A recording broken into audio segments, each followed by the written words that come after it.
ఈ ప్రపంచంలో అహంకారంతో జీవించేవాళ్లు చాలామంది ఉంటారు. కాని అతను ప్రపంచంలోనే టాప్ సర్జన్ డాక్టర్ చా యంగ్ మిన్. ఒక రాత్రి వర్షం కురుస్తోంది. రోడ్డు తడిగా మారింది. కారు వేగంగా దూసుకుపోతోంది. ఒక్క క్షణంలో ఒక చిన్న తప్పు, అదే పెద్ద ప్రమాదమయ్యింది.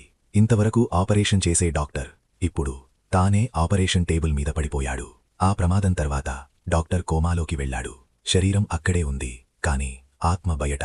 ఇప్పుడు అతను ఒక కోమా గోస్ట్. ఇప్పుడు డాక్టర్ను కాపాడాలంటే ఒక మంచి డాక్టర్ కావాలి. కాని ఇక్కడే అసలు సమస్య మొదలయ్యింది. అతని ఆత్మను ఎవరూ చూడలేరు, కాని ఒక్క మనిషి తప్ప.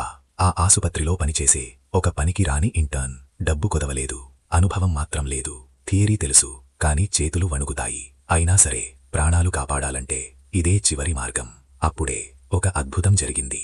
ఒక జీనియస్ డాక్టర్ ఆత్మ ఒక పనికిరాని ఇంటర్న్ శరీరంలోకి ప్రవేశించింది. ఇప్పుడు జరుగుతున్నది సైన్స్ కాదు, ఇది ఒక అద్భుతం. గోస్ట్ డాక్టర్ పని మొదలుపెట్టాడు.